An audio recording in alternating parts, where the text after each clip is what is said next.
Maraming salamat po sa patuloy na pagsusubaybay ninyo dito po sa ating Sabbath School Lesson Learned. Ang pamagat ng ating lesson ngayong linggo ay ang Kalbaryo o Calvary.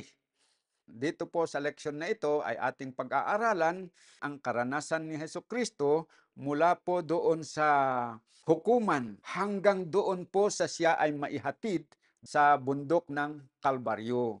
Pag-aralan natin yung mga events na nangyayari diyan. Ang memory verse natin ay sa Galatians chapter 3 verse 13. Christ hath redeemed us from the curse of the law, being made a curse for us, for it is written, Cursed is everyone that hangeth on a tree. So dito mga kapatid ay inilalarawan ang katotohanan kung saan si Kristo ay tinubos tayo mula doon sa sumpa ng kautusan. Siya ay sinumpa upang tayo ay kanyang tubusin doon sa sumpa ng kautusan.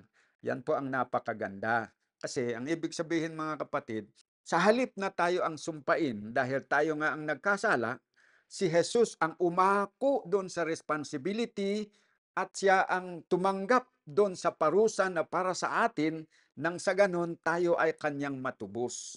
Yon ang sinasabi po ng talata na ito. Adam and Eve were banished from Eden. Christ, our substitute, was to suffer without the boundaries of Jerusalem. He died outside the gate where felons and murderers were executed. Inilarawan kung saan po si Jesus pinatay at pinaghahambing yung nangyari doon sa karanasan ni na Adan at Eva, na si Adan at Eva ay pinaalis mula doon sa Eden. Dito naman, si Jesus bilang tagapagligtas ni na Adan at Eva at ang kanyang lahi, kasama na tayo doon, ay namatay din si Jesus sa labas ng Jerusalem kung saan doon pinapatay ang mga kriminal. Yan po ang sinasabi dito sa Desire of Ages 741. Ngayon, ating pag-aralan ang detalye ng ating lesson.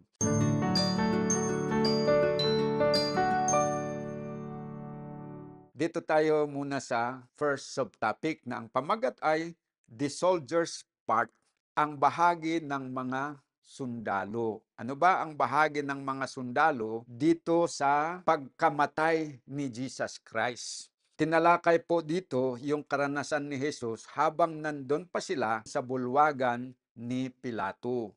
Ang tanong, after Pilate had delivered Jesus to the Roman soldiers, what did they do? Okay, matapos daw po na inihatid ni Pilato si Kristo doon sa kamay ng mga sundalong Romano, ano ang kanilang ginawa sa kanya? Sabi dito sa Matthew 27 verse 27 to 30, Then the soldiers of the governor took Jesus into the common hall and gathered unto him the whole band of soldiers, and they stripped him and put on him a scarlet robe. And when they had patted a crown of thorns, they put it upon his head and a reed in his right hand. And they bowed the knee before him and mocked him, saying, Hail, King of the Jews! And they spit upon him and took the reed and smote him on the head. Yun po palang sinabi dito na inihatid ni Pilato si Jesus sa mga sundalo, hindi pala nangyari doon sa labas.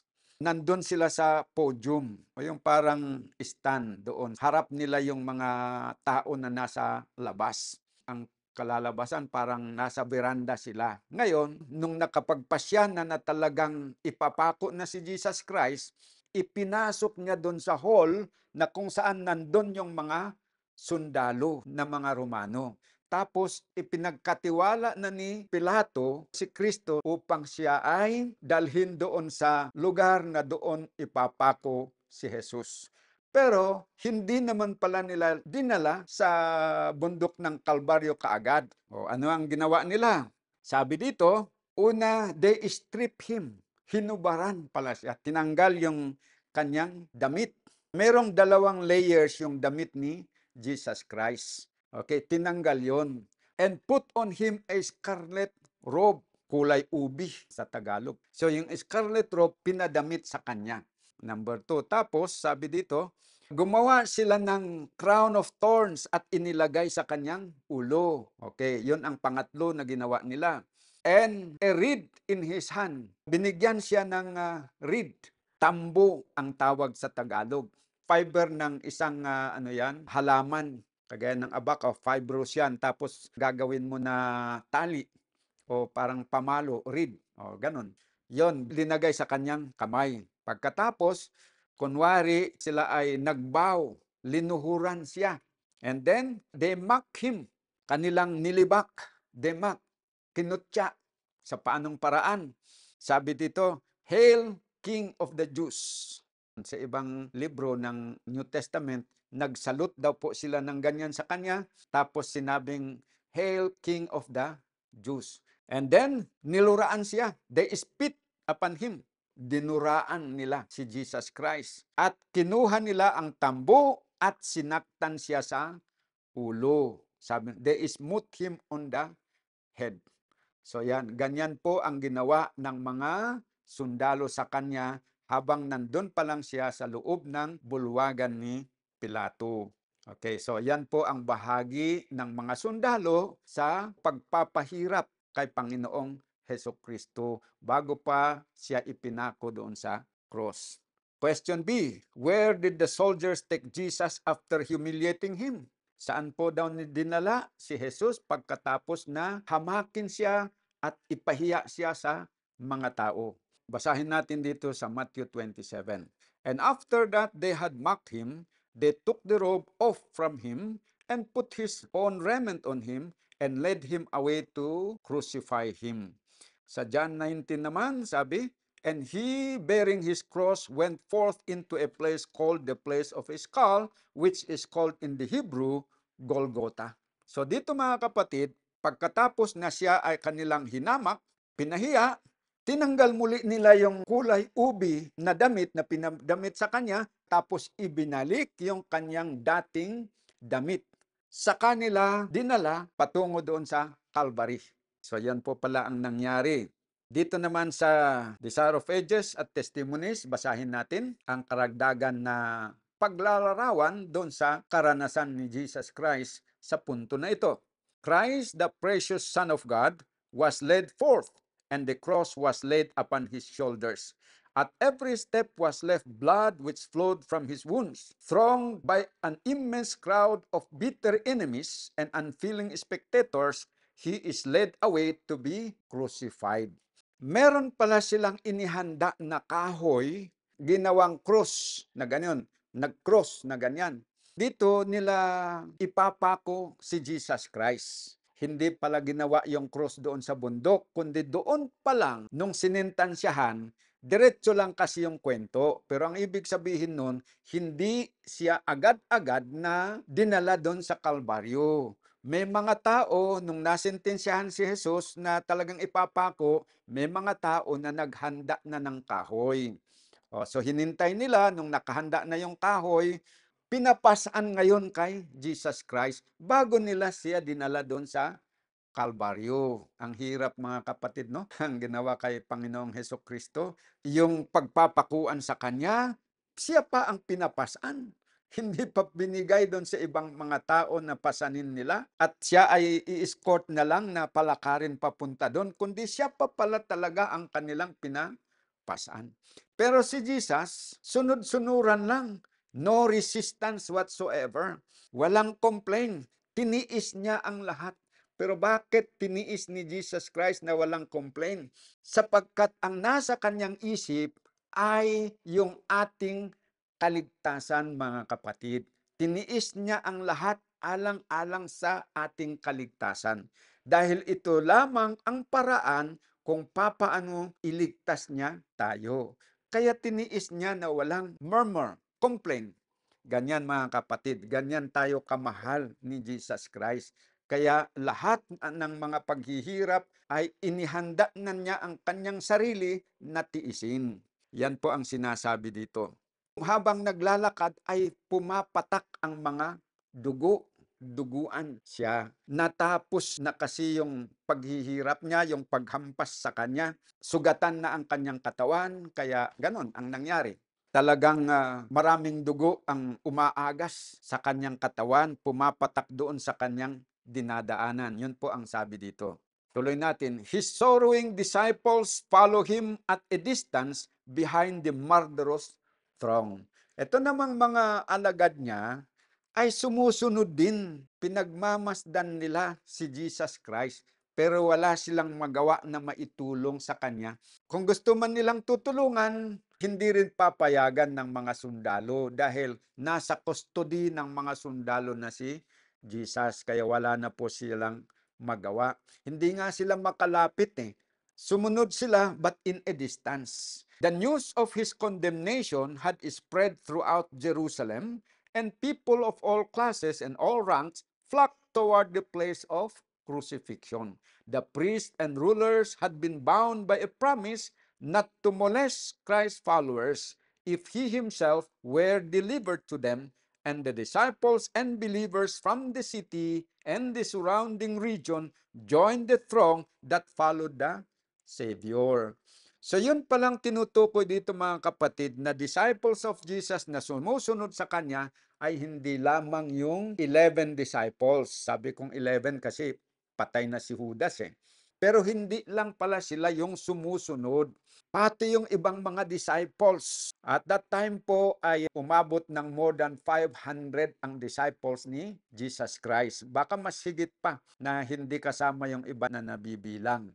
Yung balita pala doon sa paghuli kay Jesus Christ at saka yung paghatol, mabilis na naipaalam sa mga tao. May nakakita, ikinuwento doon sa kapitbahay, kinuwento, kwento, yan. Marami nang nakarinig doon sa nangyayari sa Jerusalem. Kaya marami ngayon out of curiosity and out of concern ang pumunta doon sa Jerusalem para pagmasdan, ma-witnessan nila yung pagkahuli ni Jesus Christ.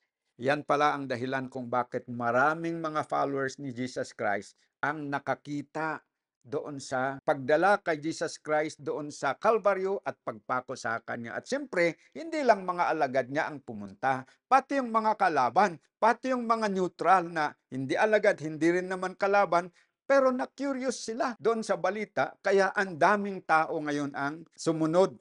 Yan po ang highlight ng first subtopic natin ngayon. Dito tayo sa subtopic number 2, on the way to Calvary.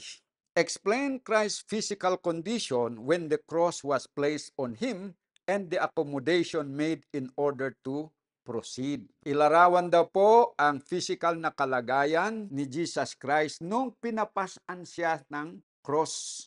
Sabi dito sa Matthew 27, and as they came out, they found a man of Cyrene, Simon by name, him they compelled to bear his cross. So nung sila po ay palabas pa lang, hindi pa sila nakakaabante ng mahaba, meron silang nasalubong na isang tao na ang pangalan ay Simon. Dinampot nitong mga sundalo at pinilit siya. Compelled ang ang tawag dito. Ibig sabihin, pinilit siya na siya ang magpasan doon sa cross na dating pinapasan ni Jesus Christ. Ang tanong, bakit pinilit nila itong si Simon na pasanin niya yung cross? Ano po ba ang lihim tungkol sa pangyayari na ito? Basahin po natin ang pinakadahilan dahil merong paliwanag dito sa Desire of Ages, page 242. Since the Passover supper with his disciples, Jesus had taken neither food nor drink. Ayun, malinaw po yan. Kailan ba yon nangyari? Nangyari po yan ng Thursday night. Yun po yung Last Supper. Doon po sila kumain, doon po sila uminom. Mula doon ay pumunta na sila doon sa Gethsemane, sa isang bundok. At mula pala doon, hindi na nakakain si Jesus. Kasi nung gabi na yon, siya ay hinuli, mga kapatid. Siya ay hinuli, tapos madaling araw ay dinala po doon kay Anas, pagkatapos dinala doon kay Caiaphas. So meaning to say, maliban sa hindi nakakain si Jesus, hindi rin po siya nakatulog. So napuyat, paano siya makatulog eh? Nagpray nga siya. Hindi natin alam kung ilang oras yun yung pagpe-pray niya na 3 times. Pinanalangin niya yung mga disciples at ipinalangin niya ang sarili niya. Pinalangin din niya tayo na nabubuhay ngayon sa huling araw. Tapos nung nahuli siya, dinala siya doon sa Jerusalem. Mula doon sa Gethsemane hanggang sa Jerusalem, hindi natin alam kung ilang oras yun. So medyo malayo-layo din yun na nilakad nila. Bago pa mag-umaga, dinala na nila doon kay Anas. And from Anas, dinala doon naman sa palasyo ni Caiaphas. Those things took time. Madaling araw na yon. Hindi siya nakakain, hindi siya nakainom, tapos hindi rin nakatulog. Pagkatapos, nung umaga na, saka siya dinala doon sa bulwagan ni Pilato. Sabihin natin na umaga na, dahil hindi naman sila, yung mga government officials, hindi naman nag-i-entertain yan ng mga sumbong sa gabi eh. Siyempre, kung baga, meron silang office hours. So, hinintay na dadalhin nila doon sa tamang oras na alam nila na magbubukas, pwedeng tumanggap ng complaint mula sa mga tao. So, wala talagang tulog. Yung prisoner, alam ang pinakain nila. So, hindi talaga pinakain. Hindi rin pinainom. Tapos, pagdating doon kay Pilato, ilang oras na interview, pinaghahampas pa doon. Pagkatapos, dinala na naman doon kay Herodes. Ilang minuto na naman o oras ang nagugol doon sa pag-transfer sa kanya sa bulwagan ni Herodes. Pinahirapan din siya, pinagbubugbog, pinaghahampas din siya doon. Hindi rin pinakain, hindi rin pinainom. Pagkatapos, dinala uli pabalik dito kay Pilato. It took them several hours na yon. Pagpapahirap sa kanya, yon ang nagko-contribute kung bakit hindi na niya nakayanan yung bigat ng cross dahil mahinang-mahina talaga siya. O, tuloy natin para malaman natin yung talagang kalagayan ni Jesus sa panahon na yon. Sabi dito, He had agonized in the Garden of Gethsemane in conflict with satanic agencies. He had endured the anguish of the betrayal and had seen his disciples forsake him and flee. Iniwanan siya ng mga disciples, na-stress pa siya kasi yung disciples niya ang mismong nagkanulo sa kanya. He had been taken to Annas, o yung sabi natin kanina, then to Caiaphas, and then to Pilate. From Pilate, he had been sent to Herod, then sent again to Pilate. From insult to renewed insult, from mockery to mockery, twice tortured by scourge. O ito, gusto kong bigyan kayo ng idea tungkol dito sa scourge. Alam niyo mga kapatid, itong scourge ay hindi lang isang beses na hinampas. Bawat scourge na sinasabi consists of a series of lashes. At ilang lashes, ilang hampas yung kabuhan ng isang scourge. Sa regular na batas, patakaran ng mga Hudyo, pag pinasurusahan ka ng scourge, ibig sabihin, tatanggap ka ng 40 stripes, 40 lashes. Lalatiguhin ka ng 39 times. Sa bawat scourge yun, ha? Bakit 39? Kasi ganito palang nagiging kultura nila. 40 dapat, pero meron silang batas sa Old Testament na yung parusa dapat hindi sila mag-overreach, hindi masobrahan. So, ang ginawa ng mga Hudyo, to make it sure na hindi sila lalampas, is ginawa nilang 39. 39 times na lalatiguhin ka per scourge yan. Sabi dito is, twice siya na tinorture by scourge. So, kung 39, yung first na paghahampas sa kanya, tapos yung pangalawa, tumanggap uli siya ng another 39, ay di ilan na yun? 39 plus 39 equals 78 na latigo ang tinanggap ni Jesus Christ. So sigurado yon na talagang yung kanyang skin ay sugatan sa dami ng tinanggap niya na lashes o latigo. Kung hindi lang si Jesus talagang malakas ang kanyang katawan, kasi physically healthy si Jesus Christ, hindi kagaya natin na sickly. Jesus has a strong body, physically strong, dahil maingat siya sa kanyang kinakain. Pinangalagaan talaga niya ang kanyang katawan. Kaya ang body build niya, strong yan. At saka yung trabaho niya noon talagang maraming physical exercise. Kaya nakayanan niya yun. Kung mahina-hina, baka talagang lupay-pay na, baka hindi na makatayo. O nahimatay, nagka-coma, pero kay Jesus hindi, medyo kaya niya. Kaya lang nung pasanin na niya yung krus, talagang na-drain na yung kanyang energy, pati dugo niya malaking bawas na yon. At alam naman natin mga kapatid, kapagka malaking bawas ng dugo mo, manghihina ka talaga. Tapos uhaw ka pa, manghihina. Gutom ka pa, talagang nagkahalo-halo na yung kahirapan niya, kaya hindi na niya kaya yung pagpasan pa ng cross, mga kapatid.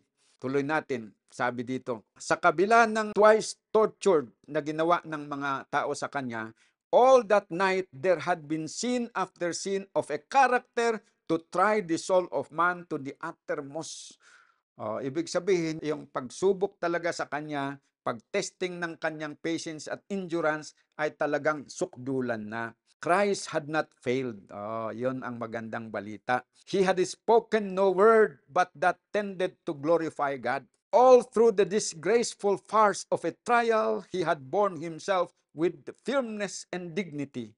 But when after the second scorching, the cross was laid upon him, human nature could bear no more. He fell fainting beneath the burden. So pagkatapos na ng second scorching, talagang bumigay na yung katawan niya. Kaya nung ipapasan sa kanya yung krus, sa simula na kayanan niya, pero nung lumakad na siya, talagang napasubsob na siya, natumba, nag-faint na talaga si Jesus.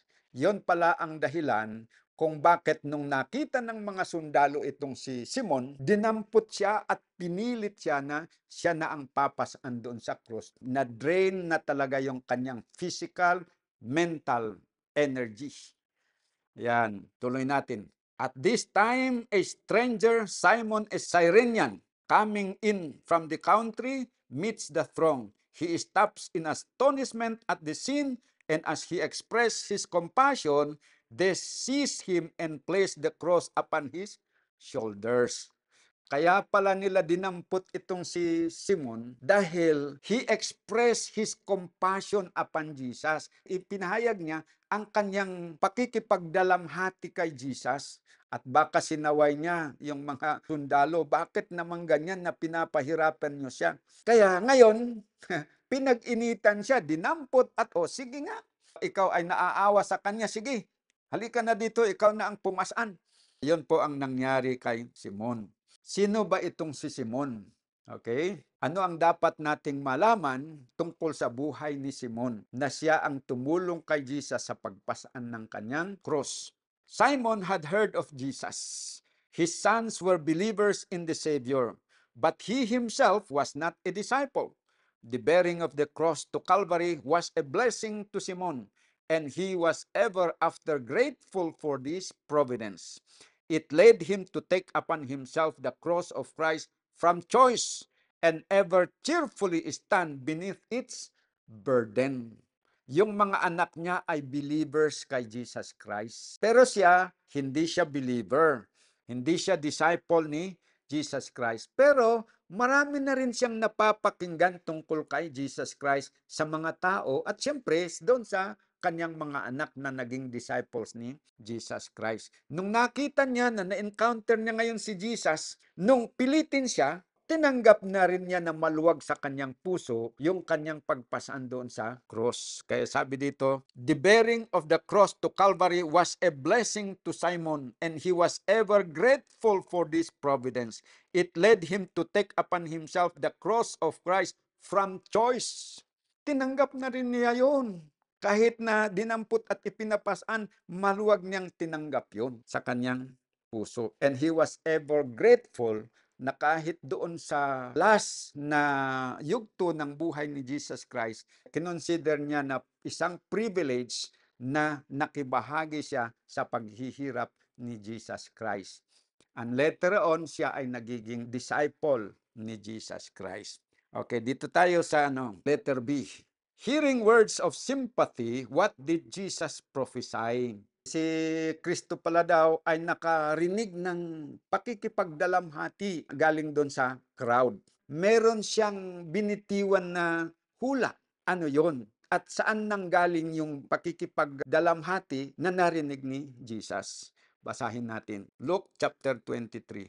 And there followed him a great company of people and of women, which also bewailed and lamented him. People and of women pala ang pinagmulan ng boses nagpapahayag ng pakikipag-sympathize dito kay Jesus Christ. But Jesus turning unto them said, Daughters of Jerusalem, weep not for me, but weep for yourselves and for your children. For behold, the days are coming in the which they shall say, Blessed are the barren and the wombs that never bear, and the paps which never gave suck. Then shall they begin to say to the mountains, Fall on us, and to the hills, Cover us. For if they do these things in a green tree, what shall be done in the dry? Yan. So dito mga kapatid, merong dalawang hula ang binigay ni Jesus Christ. Tungkol dun sa mangyayari in the year 70 AD during the destruction of Jerusalem. Okay, ano yung mangyayari doon? Ito yung kanyang inihula. For behold, the days are coming in the which they shall say, Blessed are the barren and the wombs that never bear, and the paps which never gave suck. Daughters of Jerusalem, weep not for me, but weep for yourself and for your children. Yung pangalawang hula ay may kinalaman sa magaganap sa kanyang second coming. Then shall they begin to say to the mountains, Fall on us, and to the hills, cover us. Yon ay mangyayari at the second coming of Jesus Christ, na kung saan pagdating ni Jesus Christ in glory, yung mga wicked, they will hide themselves and they will pray to the mountains and ask for the stones to cover them. Mababagsakan nawa sila ng bato para matabunan sila at nang hindi nila makita si Jesus Christ.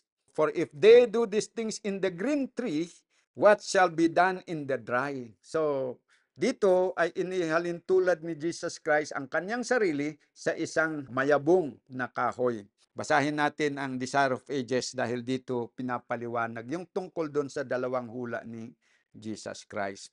Christ looked forward to the time of Jerusalem's destruction. Kailan nangyari yung destruction of Jerusalem? 70 AD. In that terrible scene, many of those who were now weeping for him were to perish with their children. Ayun. Nakita niya na as a result of the rejection of the Jewish nation sa kanya as their Messiah, that will result to their city being destroyed by the Romans. At during that time, alam ni Jesus na marami doon sa mga present doon na nakawitness sa kanyang kamatayan, many of their parents, the women, will die together with their children.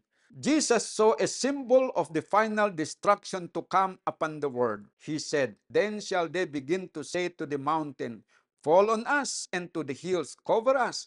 For if they do these things in a green tree, what shall be done in the dry? By the green tree, Jesus represented himself and the innocent Redeemer. God suffered his wrath against transgression to fall on his beloved Son. Jesus was to be crucified for the sins of men. What suffering then would the sinner bear who continue in sin? So yan po yung pangalawang hula niya. Nakita niya na in the future, yung mga wicked people na kagaya ng mga tao na nandun, they will be regretting their action of rejecting Jesus as the Messiah or as their personal Lord and Savior. When Jesus will come, wala silang mukha na ihaharap sa kanila because alam nila na yung kanilang pag-reject sa Kanya is willful. Pinili talaga nila yon o voluntary. Walang pumilit sa kanila. Kaya choice nila yon. Pag nakita nila na yung kanilang nireject, siya pala talaga yung Savior of the world. Sa halip na kay Jesus sila mag-pray, doon na sa bundok. Minamabuti pa nila na sila na lang ay matabunan at mamatay kaysa yung makita pa nila ang pagmumukha ni Jesus Christ. Okay. Dadako na tayo sa subtopic number 3, the crucifixion. Ngayon, dito tayo sa mga eksena na nangyari sa Calvary. Describe the scene of Calvary and its particularly heart-rending effects on Jesus' mother. Matthew 27, sabi, And when they were come unto a place called Golgotha, that is to say, a place of skull, they gave him vinegar to drink mingled with gall. And when he had tasted thereof, he would not drink. Meron parang lugar doon na ang tawag ay Golgota, lugar ng mga bungo. Mangyari, hindi lang si Jesus talaga ang pinatay dito. Common ground ito na doon nila dinadala yung mga tao na kriminal na pinapatay o ipinapako sa cross. Dahil sa marami ng mga bungo ng mga kriminal na namatay doon, nabigyan itong lugar ng pangalan na lugar ng mga bungo. Tapos nung nandun na sila, ipinako doon sa cross, binigyan pa rin siya ng vinegar to drink. Siguro ito ay habang nakapako dito pa lang sa baba kasi pag nandun na sa taas, paano nila mapapainom yun? At ayon sa tradition, usual ito na practice nila na pag merong ipapako, papainumin nila ng vinegar. Kasi parang ang purpose ng pagpainom ng vinegar is meron siya kasing parang analgesic effect doon sa katawan ng tao to minimize a little yung suffering, yung pain na mararamdaman ng isang tao. Okay. Pero nung matikman ni Jesus yung vinegar, idinura niya, hindi niya ininom. Where they crucified him and two other with him on either side, one and Jesus in the midst. Now there stood by the cross of Jesus his mother and his mother's sister, Mary, the wife of Cleopas, and Mary Magdalene. So dito, hindi kinuwento earlier kung papaano na huli naman nila itong dalawang kriminal. Nung ipako si Jesus, may dalawang kriminal na kasamang ipinako. Isa dito sa bandang kaliwa, isa naman sa bandang kanan. Paano nila dinala doon? Hindi kinuwento. Kung saan galing, baka prisoner kaya na kinuha? Hindi ito yan kinuwento eh. Kaya hindi natin alam kung paano nakarating itong dalawang criminal doon. Pero siyempre, dinala ng mga sundalo. It is assumed na dinala ng mga sundalo. Sinentensyahan din siguro na kagaya ni Jesus Christ. Third na eksena dito ay yung eksena tungkol kay Jesus at saka yung kanyang mother na si Mary. Dito may tatlong Maria ang binanggit. Si Mary na mother ni Jesus, si Mary na asawa ni Cleophas, at si Mary Magdalene. O, tatlong Marias ang nandun na pinangalanan na nakamasid doon sa pagkapako ni Jesus Christ. Okay. Alamin po natin ang ibang detalye tungkol sa kaganapan na nangyayari doon sa Golgotha habang ipinako si Jesus. At meron tayong matututunan na lesson dito. Arriving at the place of execution, the prisoners were bound to the instrument of torture. The two thieves wrestled in the hands of those who placed them on the cross, but Jesus made no resistance. The mother of Jesus, supported by John, the beloved disciple, had followed the steps of her son to Calvary. Si Mary pala doon, nandun siya, kasama si John na disciple ni Jesus. Siya yung nasa tabi, sinusuportahan niya, inaalalayan niya ito si Maria. Sinundan nila si Jesus hanggang doon sa Calvary mula sa Jerusalem. She had seen him fainting under the burden of the cross and had longed to place a supporting hand beneath his wounded head and to bath the brow which had once been pillowed upon her bosom. But she was not permitted this mournful privilege. So siyempre bilang ina, nakadama ng matinding awa dito sa kanyang anak na nakitang-kita niya na naghihirap ngunit wala siyang magawa. Gusto man niyang tulungan pero wala siyang magawa. He was not permitted to show comfort even to his own son. At yan siguro ang isang masakit, yung nakikita yung kanyang anak mismo na minamahal na naghihirap ng matinding hirap tapos wala siyang magagawa. Gustuhin man niya, hindi niya magawang tulungan. Siguro ito na yung pinakamapait na karanasan na naranasan ni Mary sa buong buhay niya. With the disciples, she still cherished the hope that Jesus would manifest his power and deliver himself from his enemies. So ito ang isa namang nandun sa kanyang puso. Habang pinagmamasdan niya ang paghihirap ni Jesus, meron siyang iniisip na baka sakasakali lang na si Jesus, dahil alam naman niya na meron siyang kapangyarihan na gumawa ng milagro, iniisip niya na baka sakali na gamitin niya ang kanyang kapangyarihan at iligtas niya ang kanyang sarili mula dito sa kanyang mga kaaway. Ang kaaway niyang itinuturong dito, yung mga sundalo at itong mga leaders ng mga Hudyo, the priest and the Pharisees, tsaka yung mga sundalo nila. Again, her heart would sink as she recalled the words in which she had foretold the very scenes that were then taking place. As the thieves were bound to the cross, she looked on with agonizing suspense. Would he who had given life to the dead suffer himself to be crucified? Would the Son of God suffer himself to be thus cruelly slain? Must she give up her faith that Jesus was the Messiah? Must she witness his shame and sorrow without even the privilege of ministering to him in his distress? She saw his hands stretched upon the cross. The hammer and the nails were brought, and as the spikes were driven through the tender flesh, the heart-stricken disciples were bore away from the cruel scene the fainting form of the mother of Jesus. Ayun, talagang nung pinagmamasdan ni Mary yung sunod-sunod na pangyayari, ang daming katanungan ang lumalabas sa kanyang kaisipan. Pero mga katanungan na walang kasagutan. Yung bang inaasahan niya na mangyari, hindi po nangyari. Yan ang sinasabi dito. Tapos, noong nakita na talaga na ipinako na siya doon, siyempre, pinaganyan na siya yung kamay na, naka-stretch na yung kamay, talagang pinakuan na yung dalawang kamay, tapos doon sa paa, pinako na rin yun. Nako, nag-faint na rin talaga ito si Mary. Nahihilo na siya. Kaya si John, kinupkup niya ito si Mary, inilayo para hindi niya makita pang tuluyan yung paghihirap ng kanyang anak. Yan po yung eksena doon sa Golgotha o sa Calvary na kaugnay dito sa kanyang ina.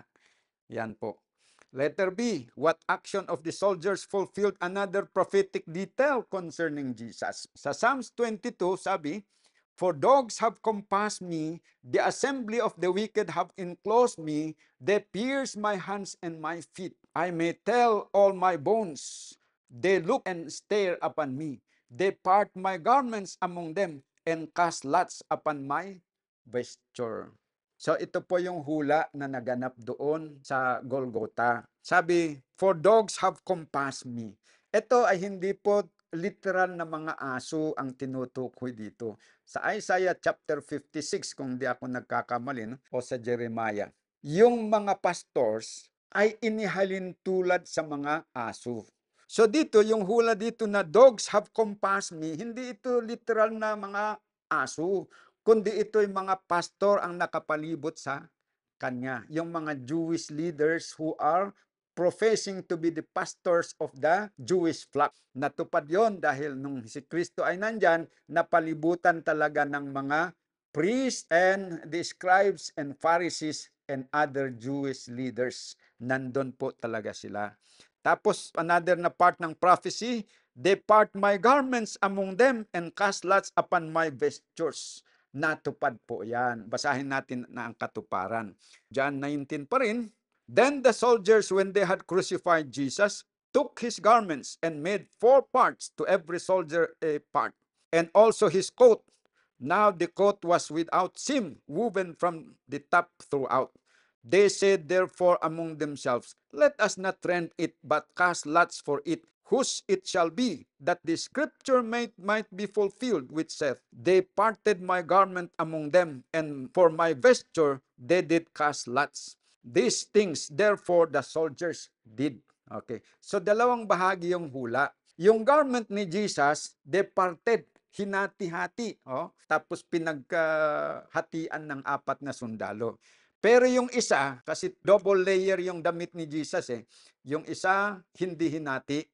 Tapos ang ginawa nila, nagkaslat na lang sila kung sino ang makakakuha.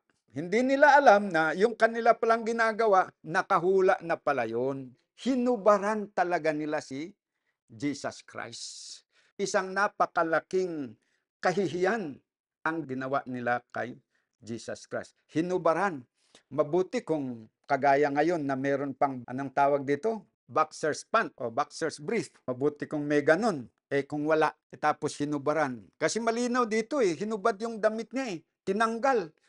Di hupot-hubad talaga si Jesus nung siya ay ipinako. Pero hindi nag-ingay si Jesus Christ. Tiniis pa rin niya ang ganitong kahihiyan ng dahil lang po sa atin mga kapatid, ng dahil sa inyo at sa akin, upang tubusin niya tayo sa pamagitan ng kanyang kamatayan. So yan po ang dapat na tandaan natin mga kapatid. Okay? So yun yung aksyon na ginawa ng mga sundalo at yan ay katuparan din ng hula.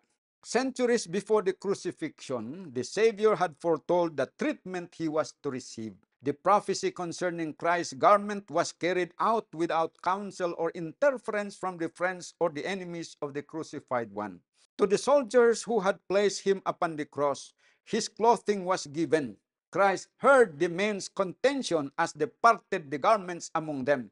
His tunic was woven throughout without seam, and they said, "Let us not rend it, but cast lots for it, whose it shall be." So, malinaw dito na yung clothing ni Jesus was given to the soldiers na nagpako sa kanya sa cross. Sila yung kumuha. Dito tayo sa subtopic number 4, the King of the Jews. What three language inscription was placed on the cross by order of Pilate? Basahin natin. And Pilate wrote a title and put it on the cross, and the writing was, Jesus of Nazareth, the King of the Jews. This title then read many of the Jews, for the place where Jesus was crucified was nigh to the city, and it was written in Hebrew and Greek and Latin. Ito palang Golgotha, hindi naman gaanong malayo sa Jerusalem. Ibig sabihin, hindi masyadong liblib yung lugar na yon, kaya kitang-kita maraming nakakaalam. At sinulat ang ganito, Jesus of Nazareth, the King of the Jews. Ilang lingwahe ito ang ginamit? Sabi dito, written in Hebrew, Greek, and Latin. Kasi ito yung common language of that day. Yung Hebrew, salita ng mga Hudyo. Greek, yan ang lingua franca. Yun ang parang universal language at that time. And then yung Latin, 3 languages ang ginamit. Ngayon, ang next na question, how did the Jewish rulers react? Basahin natin, John 19. Then said the chief priest of the Jews to Pilate, write not the King of the Jews, but that he said, I am King of the Jews. Yung mga chief priests, pinayuhan nila si Pilate. Ibig sabihin dito, si Pilato sumama pala mula doon sa kanyang bulwagan, sinamahan pala niya yung mga sundalo at si Jesus papunta doon sa Golgotha. Si Pilate pala ang nagsulat dito. Hindi ibig sabihin na siya mismo ang sumulat. Pero mangyaring siya ang nag-utos na ganun ang isusulat. Tapos, ang reaction ng mga Jewish leaders naman, yung mga chief priests. Sino yung chief priest nga on that year? Si Caiaphas. Maaring pati si Anas nandun din. At ibang mga, yung parang entourage ng mga Jewish leaders.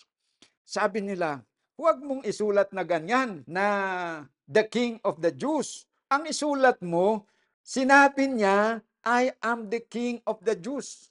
Yon ang sinuggest nila na palitan niya yung sinulat niya. Pero sumagot si Pilato, what I have written, I have written. Ibig sabihin, hindi niya pinagustuhan yung kahilingan ng mga leaders ng Israel. So hindi niya pinapalitan. Basahin natin ang karagdagang impormasyon. This inscription irritated the Jews. In Pilate's court, they had cried, crucify him. We have no king but Caesar. They had declared that whoever should acknowledge any other king was a traitor. Pilate wrote out the sentiment they had expressed. No offense was mentioned except that Jesus was the King of the Jews. The inscription was a virtual acknowledgement of the allegiance of the Jews to the Roman power. It declared that whoever might claimed to be the king of Israel would be judged by them worthy of death. The priests had overreached themselves when they were plotting the death of Christ. Caiaphas had declared, "It is expedient that one man should die to save the nation." Now their hypocrisy was revealed. In order to destroy Christ, they had been ready to sacrifice even their national existence. The priests saw what they had done and asked Pilate to change the inscription. They said, "Write not the King of the Jews, but that he said, 'I am King of the Jews.'" But Pilate was angry with himself because of his former weakness, and he thoroughly despised the jealous and artful priests and rulers. He replied coldly, "What I have written, I have written." A higher power than Pilate or the Jews had directed the placing of that inscription above the head of Jesus. In the providence of God, it was to awaken thought and investigation of the scriptures. The place where Christ was crucified was near to the city. Thousands of people from all lands were then at Jerusalem, and the inscription declaring Jesus of Nazareth, the Messiah, would come to their notice. It was a living truth transcribed by a hand that God had guided. Yung pagsulat pala ni Pilato doon sa inscription na yon na the King of the Jews ay yon, directed by God. Ginawa nila yon sa tulong din o udyok ng Panginoon. So, makikita natin dito na ang Panginoon pwedeng mag-udyok sa tao. At yung tao may kalayaan na i-carry out niya. Si Satanas man din, mayroong kakayanan din na mag-udyok din sa tao. Okay? Parang bang magbulong, mag-inject ng idea doon sa isip ng tao. Kaya ni Satanas yon, kaya din ng Panginoon, kaya ng anghel ni Satanas, kaya din ng anghel ng Panginoon na gawin yon. Pero ultimately, whether yung udyok na yon ni Satanas o udyok ni Jesus Christ ay matutupad, nasa pagpapasya ng tao yon. Kung nagkataon ngayon na dalawa ang udyok na magkakontra, ang tao na ngayon ang magpipili. So, kung yung udyok ni Satanas ang itineri out niya, ibig sabihin yung kalooban ni Satanas ang kanyang sinunod. Kung yung udyok ng Panginoon ang sinunod niya, ibig sabihin kalooban ng Panginoon ang kanyang ginawa. Doon sa paghatol kay Jesus Christ na dapat maipako, mamatay, udyok ni Satanas yun kay Pilato. So pinagbigyan ni Pilato yung kalooban ni Satanas. Pero parte dito sa pagsulat ng inscription, udyok ng Panginoon yon na naisinagawa naman ni Pilato. Okay. Ang layunin ng Panginoon, bakit inudyukan niya yun, si Pilato, na ganun ang gagawin, para manatili yon na witness. Kasi at that time, is a national festival ng Passover yon. At during the Passover feast, thousands of Jews are gathered in Jerusalem. Pag nabasa nila yung inscription na Jesus, the King of the Jews, that will create question sa kanilang kaisipan para mag-isip-isip sila, mag-research, magbasa sa banal na kasulatan at mabigyan sila ng pagkakataon to know kung sino talaga si Jesus. Kung siya ba talaga ang tunay na Messiah as he claimed he was, or kung siya ba talaga ay impostor at blasphemer na kagaya ng sinasabi ng mga Jewish leaders.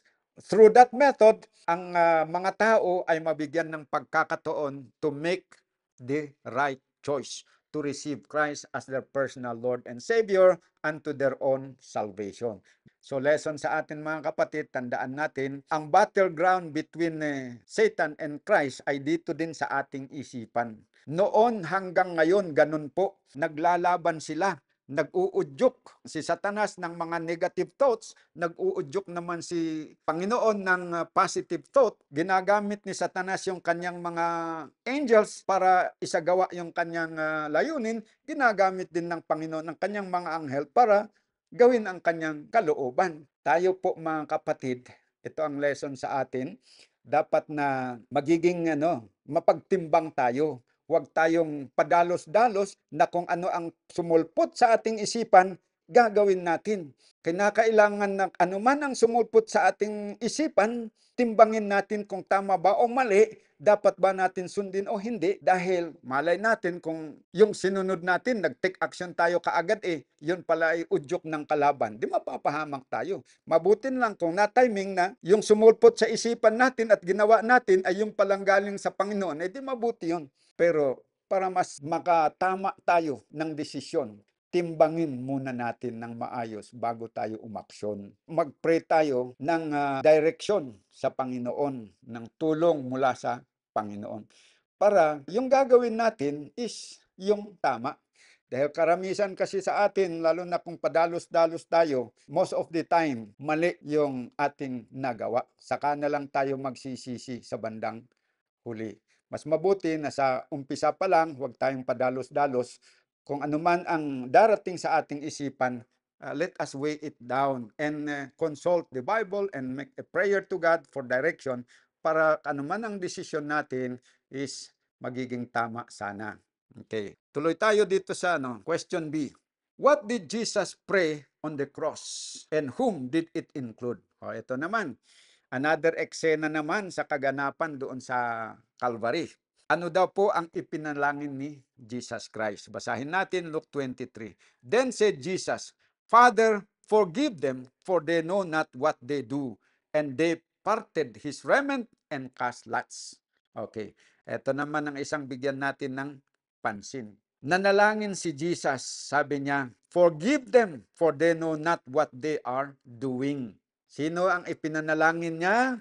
Yung mga sundalo na nagpapako kay Jesus Christ. Yun po ang kanyang ipinanalangin. Pero ito bang panalangin niya na ito directed towards them? Is it really for them alone? Merong magandang paglilinaw dito sa Desire of Ages. That prayer of Christ for his enemies embraced the word. Okay. Yung prayer daw ni Jesus for his enemies ay sinaklaw niya ang lahat ng mga tao dito sa mundo. It took in every sinner that had lived or should live from the beginning of the world to the end of time. Upon us rests the guilt of crucifying the Son of God. To all forgiveness is freely offered. Whosoever will may have peace with God and inherit eternal life. Bakit yung prayer ni Jesus for his enemies? Sinasangkot ang buong mundo. Yan ang mga lihim na hindi natin basta-basta na lalaman. Pero ayon dito sa isang inspired word is ganun pala yun. It embraces the whole world. Kasi lahat tayo nagkasala. And we are part of humanity. Ngayon, the action of one is considered the action of all. Although, individually, we are answerable to our decision. Kaya lang, corporately, sangkot tayo sa kasalanan ng mga kasama natin. Kaya, ipinanalangin, yung panalangin din naman ni Jesus Christ doon sa mga kalaban niya is para din sa atin. Kaya malinaw yung sabi, it took in every sinner that had lived or should live from the beginning of the world to the end of time. Upon all rests the guilt of crucifying the Son of God. Para bang tayong lahat ng mga tao, we are guilty of crucifying Christ. Although hindi naman sa literal sense, kasi literally ang nagpa-crucify una yung mga Hudyo kasi sila yung nagpasimuno. Sila yung mastermind doon sa pagkapako ni Jesus. Kaya nga laging sigaw nila doon kay Pilato at kay Herod, crucify him. Pero in reality, siya ay namatay ng dahil sa ating mga kasalanan. Yun po ang totoo. Kaya nga yun ang sabi ng Biblia. 1 Corinthians chapter 15 verse 1 to 3. Sa verse 3 sinasabi doon na Jesus was crucified. Jesus died for our sins according to the scriptures. So kung wala yung kasalanan natin, pwede bang mag-crucify si Jesus? Hindi. Kaya in a secondary sense, tayo po talaga ang dahilan kung bakit siya napako doon sa cross. So we are guilty of crucifying the Son of God in that sense. Okay. Dito tayo sa last subtopic, it is finished. Name one aspect of the noble example of Jesus left for us. Magbanggit daw ng isa na marangal na halimbawa na iniwan ni Jesus para sa atin. Ang daming mga marangal na mga example na iniwan ni Jesus. Pero dito sa eksena doon sa Calvary, sa Golgotha, merong isa na gusto ng lesson natin na i-emphasize dahil very touching ito. This is a very important one. Ano yon? Basahin natin. John 19, when Jesus therefore saw his mother and the disciples standing by, whom he loved, he said unto his mother, Woman, behold thy son. Then said he to this disciple, Behold thy mother. And from that hour, that disciple took her unto his own home. Basahin natin ang paglilinaw ng Desire of Ages 752. Even in his last agony, Jesus remembers to provide for his sorrowing widowed mother. The same spirit will be seen in every disciple of our Lord. Those who follow Christ will feel that it is a part of their religion to respect and provide for their parents.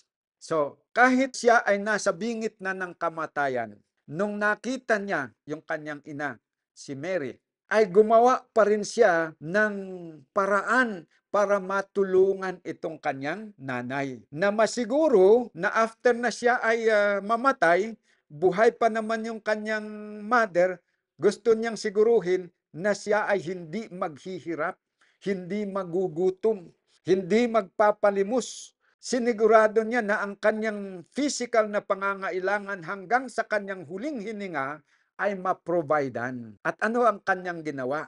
Sinabihan niya yung kanyang alagad na si John to take care of his mother. Yung sabi niya, behold thy mother. Okay.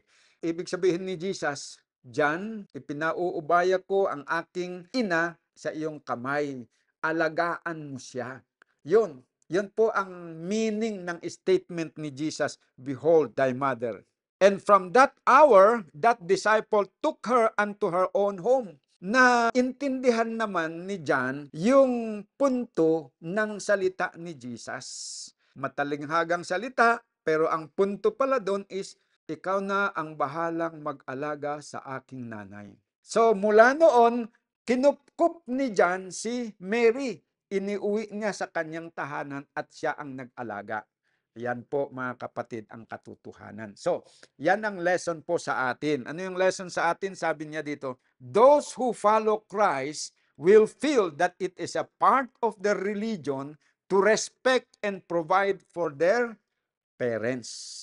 Ito po ay napakalaking mensahe, napakagandang mensahe sa lahat po ng mga kabataan, malalakit mga babae, kabataan o may asawa, na meron pang mga magulang. Obligasyon pala natin na tulungan, gabayan, tustusan ang ating mga magulang sa kanilang mga pangangailangan, material, spiritual at emotional na pangangailangan. So wag po nating kalimutan yan, mga minamahal na mga kapatid, lalo na po sa mga young generations. Dito tayo sa B. Whom did Jesus save during the final moments of His sacrifice? Sino daw po ang iniligtas ni Jesus Christ doon sa final moment ng kanyang pagsasakripisyo? And one of the malefactors which were hanged railed on him, saying, If thou be the Christ, save thyself and us. But the other answering rebuked him, saying, Dost not thou fear God, seeing thou art in the same condemnation? And we indeed justly, for we receive the due reward of our deeds. But this man hath done nothing amiss. And he said unto Jesus, Lord, remember me when thou comest into thy kingdom.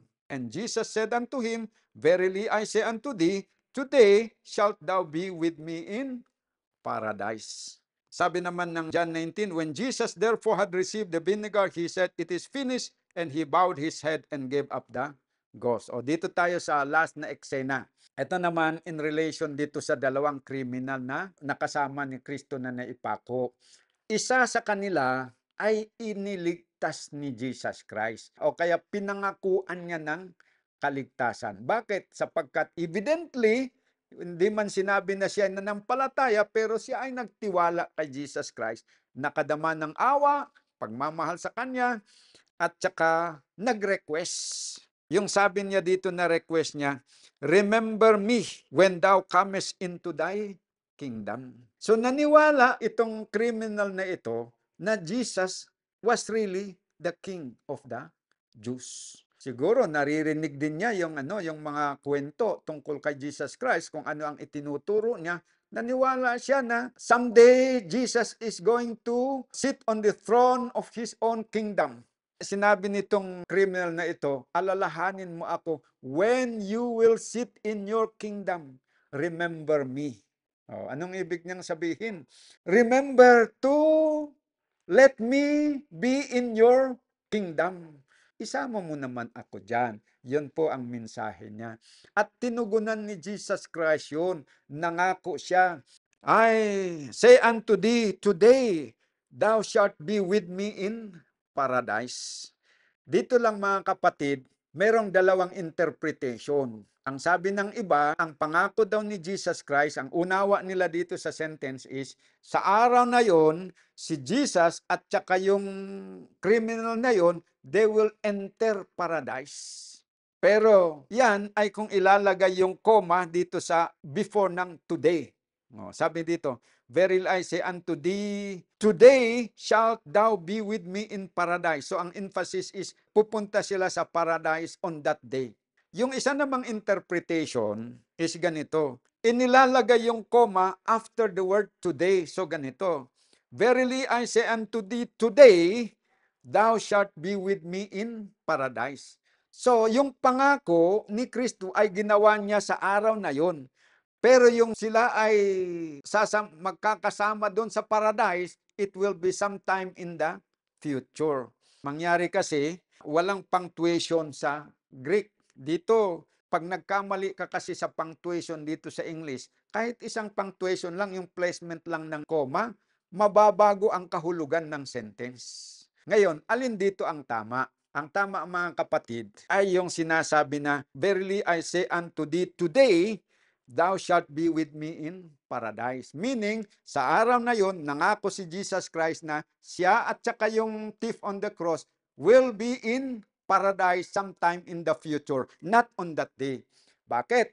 Sapagkat alam natin na nung si Kristo ay namatay, nabuhay siya on the third day. Pagkatapos, di ba nabuhay siya early morning ng Sunday. Si Mary and the other women pumunta doon sa libingan.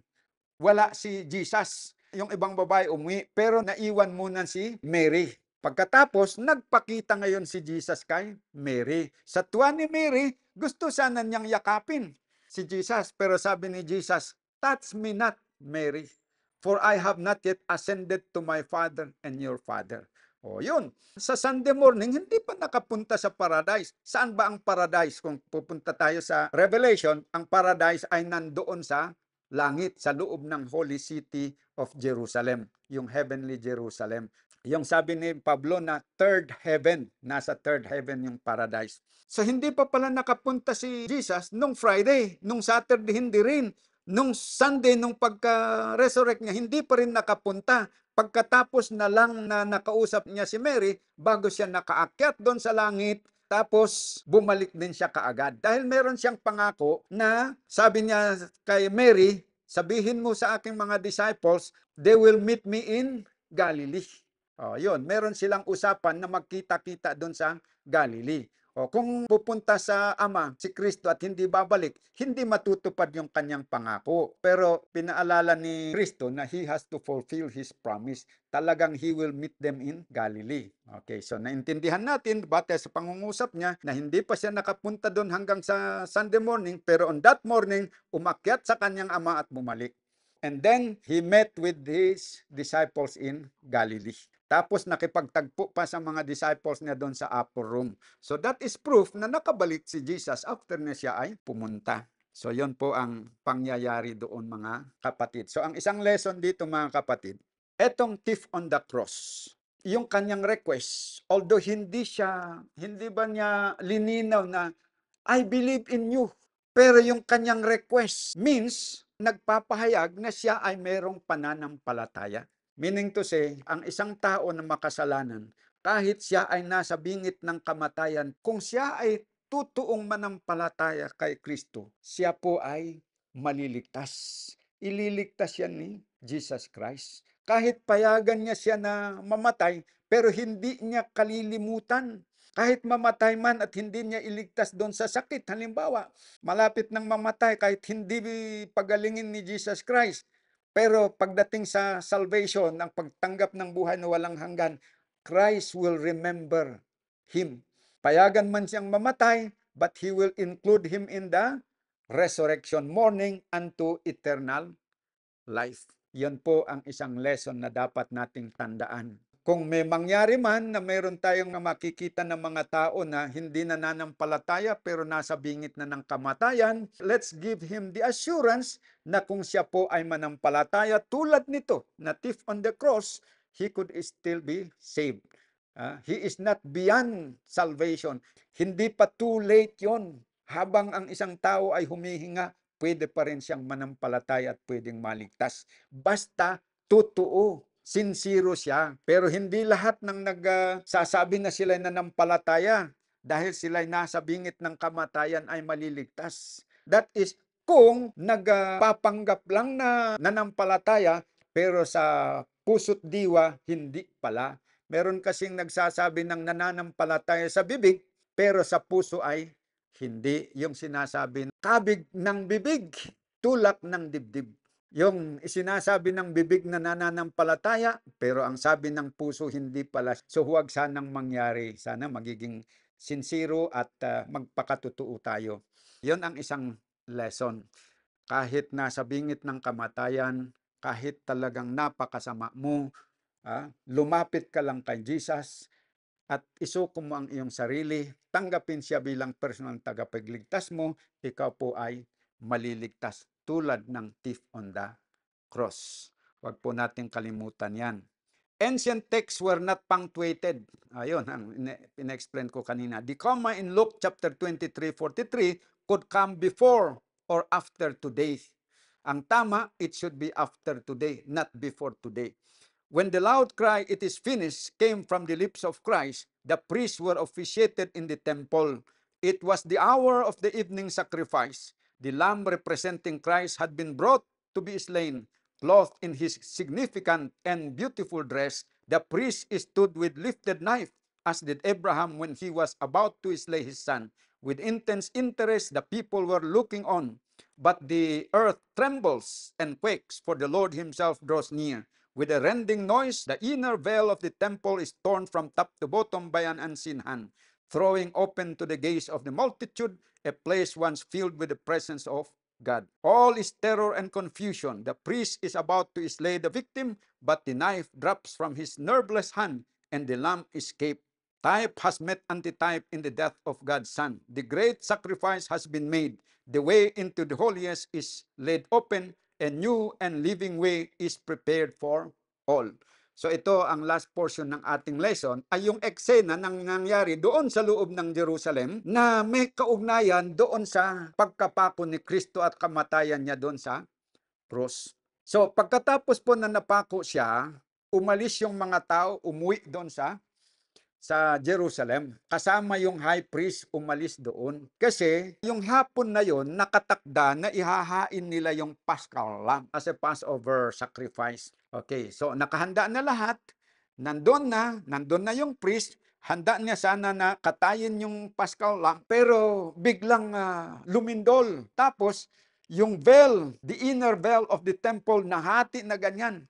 Pagkatapos dahil sa lindol, yung knife na hawak-hawak ng priest is nahulog. Tapos ito namang lamb, tumakbo. So hindi natuloy yung pag-offer na ng animal sacrifice. Bakit?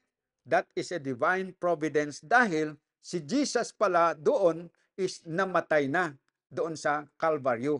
Na siya ang sinasagisagan ng Passover lamb. And all the burnt and sin offerings in the Old Testament period up to that time, they all pointed to Jesus Christ. Yung mga tupa na yon, mga hayop, nagsisimbolo lamang kay Jesus Christ na siya ang darating at siya ang maihahain, mamatay para sa kasalanan ng lahat ng mga tao. Nang sa ganon, pwede tayong maligtas mula sa parusa ng kasalanan at pwede tayong mapatawad. Ayun. Dahil namatay si Jesus, hindi na kailangang patayin yung lamp na yun. The true Lamb of God was already crucified and He died for our sins. Yan po mga kapatid. So, magpasalamat tayo doon sa sacrifice ni Jesus Christ dahil yon ang puno o pinakadahilan kung bakit tayo po ay na palaya mula doon sa parusa ng ating kasalanan siyang kamatayan at yon din ang pinakabasehan kung bakit kung tayo po ay humingi ng kapatawaran ng kasalanan natin ay mapapatawad tayo 100%. Kaya po, ang laging sinasabi po ng Biblia, if we confess our sins, God is faithful to cleanse us and to forgive us of all our sins. Bakit? Sapagkat Christ has already given His life as a ransom, as a sin offering to pay for our sins. Yan po mga kapatid. Kaya tanggapin nawa natin ang katotohanan nito para sa ating kabutihan and for God's greater glory. At huwag na nating ipagpatuloy na gagawin pa yung mga Old Testament ceremonies na may kinalaman sa sacrifice ni Jesus Christ. Hindi na yun kailangan na gagawin natin ngayon. At magpasalamat din tayo sapagkat kung ipagpapatuloy po natin ay talagang mahihirapan tayo dahil mahal po ang mga hayop ngayon. Kung every time na nagkasala tayo, kailangan magbili tayo ng hayop, tapos ihahain, nako, mababangkrap tayo sa ganun. So, praise the Lord na talagang si Kristo ang nagiging tagapagligtas natin. So, dito po nagtatapos ang ating pag-aaral ng ating Sabbath School lesson para sa linggo na ito. Maraming salamat sa inyong pakikinig. At kung kayo po ay hindi pa nakapag-follow sa ating Facebook page at hindi nakasubscribe doon sa ating YouTube channel ng Gospel Treasures, ay mag-follow na po kayo o kaya mag-subscribe kayo nang sa ganun ay lagi kayong updated sa ating ina-upload na pag-aaral na ganito. Sapagkat yung pong ating pag-aaralan ay malaking maitutulong sa paglago ng ating kaalaman sa katotohanan at sa paglago ng ating pananampalataya at pag-improve ng ating relasyon kay Panginoong Hesus Kristo. Thank you very much.